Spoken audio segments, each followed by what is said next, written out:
This is In the Dirt with ASOTU.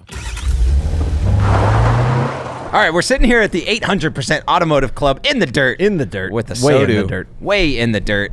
And we're sitting here with none other than, it's amazing, It's ladies. the perfect time of year. It's the perfect time of year. We're sitting here with Jack Frost. He's never heard any joke associated with what I just said ever in his life. During the wintertime. Ever in the wintertime. Not ever.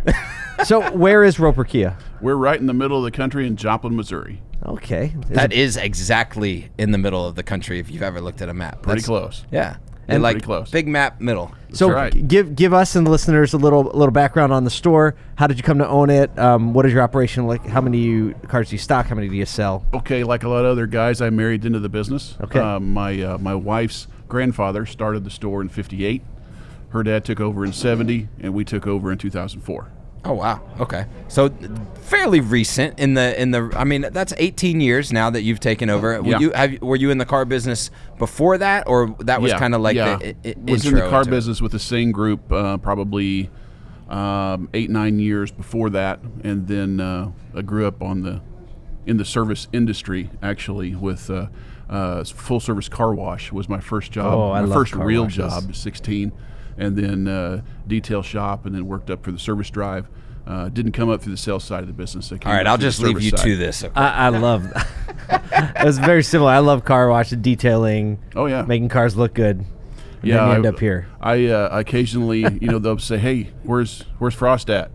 So have you been to the detail shop? Yeah, right. He's down there polishing something. Smelling the chemicals, That's right? It's That's just like happy place mode, Yeah, right? You that's walk into a right. detail shop anywhere, and I'm like, I love this. It's kind of like that Southern comfort food. It's just that smell It and is. the work and sometimes it's just quiet. That's my retirement plan, actually. There are these. You might have them in Missouri. Big car washes where you go through the big conveyor and then people hand dry your car on the way absolutely. out. Right? That's the Anywhere one- that has that's like when one. I started working at. Yeah. That's my retirement plan. Full I'm going to service. get a job as the dryer, Yeah. and I'm going to learn a magic trick or two. There's some kids in the car. I'm going to walk by, do the little magic trick. That's my game. Sure, and leave him the folded up towel on the Yeah, I'm center gonna console. little spin move in Yeah. front of the car. Did he just do that right? That's right. Tips are gonna rock, and everyone's gonna be in my line, There you right? And I'm go. gonna work There when you I go. want because they couldn't possibly fire me. Love it. So, Jack, one of the questions that kind of like I've been asking a lot of dealers right now because we've been through, a couple years of continuing challenges, right? Sure. And nobody in automotive ecosystem is immune to that at this point. But I think kind of coming out of these couple years of challenges, different dealers, especially depending on their OEM, their location in the country, we kind of had this everybody's dealing with right, for 2 years. Sure. And as we're kind of coming out of everybody's dealing with this, everyone's kind of offshooting into, well, my kind of like biggest opportunity or the thing I'm working on or the challenge that we're facing as a dealership is X. Right. What's kind of that, what are you guys tackling, getting your hands around, looking at over this next, especially like 30, 60, 90 days? Well, with manufacturers continuing to increase inventory slowly, the main thing we had to do was learn how to pivot and get into the used car business. We're new Kia and have Mitsubishi. Don't know how much for longer on that, but we'll see. But really just refining the process with used cars, because month after month, we get the cross sale and I see hundreds in my market that we didn't sell or that a dealer didn't sell. And so how do we get that piece of the business? How do we pull that to us and get our unfair share of that? Because nobody sells cars better than we do, is our opinion of ourselves. Absolutely. Right? Why do you say that? So, Well- what are the things that are unique that you've uniquely put focus on to get you to the point where you feel confident in saying no one sells cars better than we do? Well, for 20 years we built the brand. And with a name like Jack Frost, if you can just imagine what we've built there. Yeah. I come on TV with a white suit and a black hat with a snowflake, and my tagline is "Keep it frosty." Right? I love it. You just leaned in. I love it. All the way in. And when we first started, I had heard every joke in the book, and I was 38 years old. You at had the time. actually a pocket of them. You're like, Oh, here's yeah. my notebook if Like anyone written wants to down. use it for We have me. material for years. Yeah, let's get the carrot nose and the whole deal, But so we just, I said, look, I spent 38 years trying to avoid this name because I went by my initials, which are Jeff, J-E-F. I went by Jeff Frost forever. Okay. But my real name is Jack. So I show people my driver's license because they doubt, they think it's stage name and all that. So back to your question. We spent 20 years building a brand. You can go and buy a used car from anybody. You can go buy a Kia from any Kia dealer in the nation. But there's only one place on the planet that you can buy a Kia or a used car from Jack Frost. And that is Joplin, Missouri at Roper Kia. That's the only place on the planet. And so that is why we did it. And so we spent years and years and years developing our processes, challenging our managers, say, hey, you guys are highly paid. You do this very, very well. You see chinks in the armor, basically problems within the process, speak up. We need to know. Because if there's something we can be doing better, or we have to do different, or we have to change, you guys are on the front line. I can't be there every second.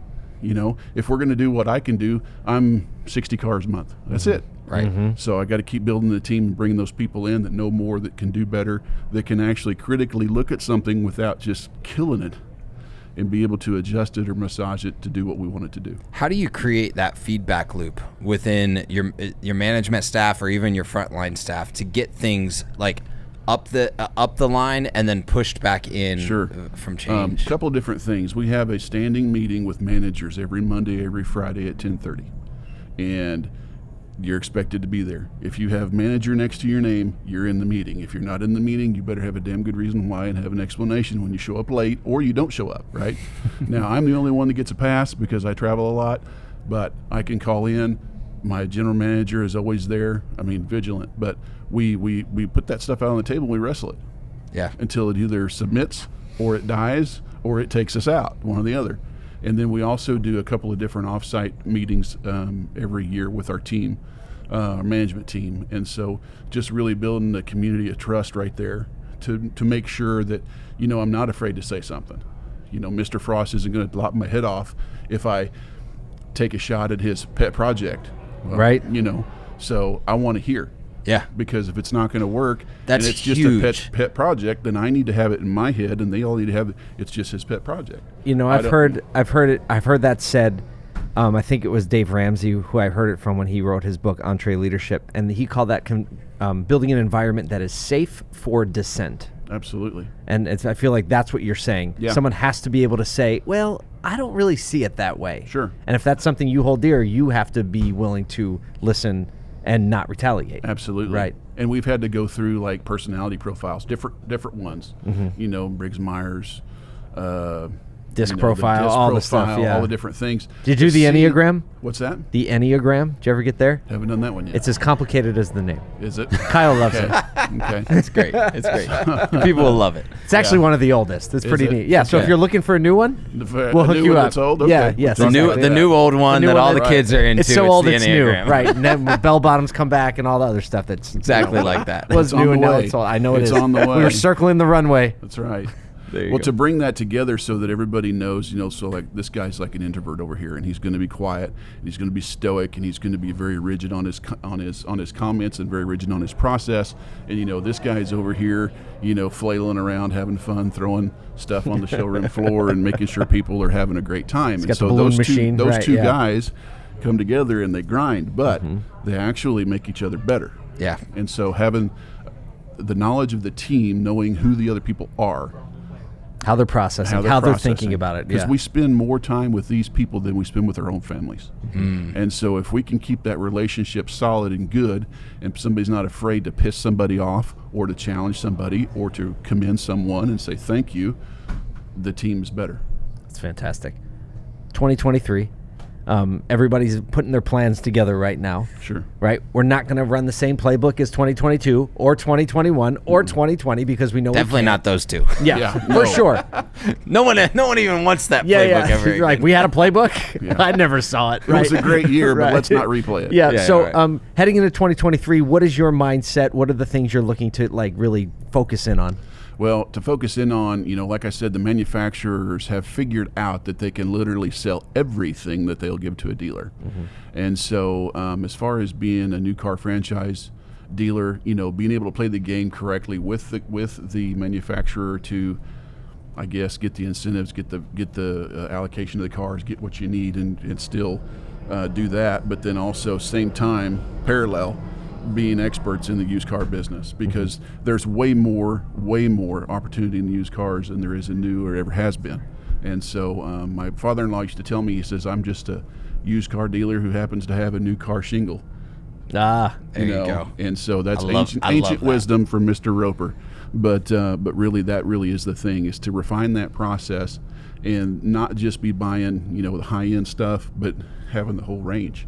I don't mind love having the $90,000, $100,000 Denali or whatever sitting on the lot, but then you exclude a whole lot of people that 10 grand's where they're at, and 10 grand back when I was a kid, 10 grand was like, that's the car, Yeah. And so the 10 grand car now is the 2,500 car back in the day. right? Yeah. So, My first car was 3,000. Yeah. Right? And it was like the best thing. Yep. Well, I think for having this, the first conversation the three of us have ever had. Yeah. Right. So thanks for spending some time with us. Absolutely. I think we got a good lesson in people, product, and process all in one conversation. There it is. Well, that's just how good operators operate. Jack Frost, thank you so much for Thanks, spending guys. some time with us. Best of luck in appreciate it. 2023, and go out there. And are you going to do the skydive fly thing?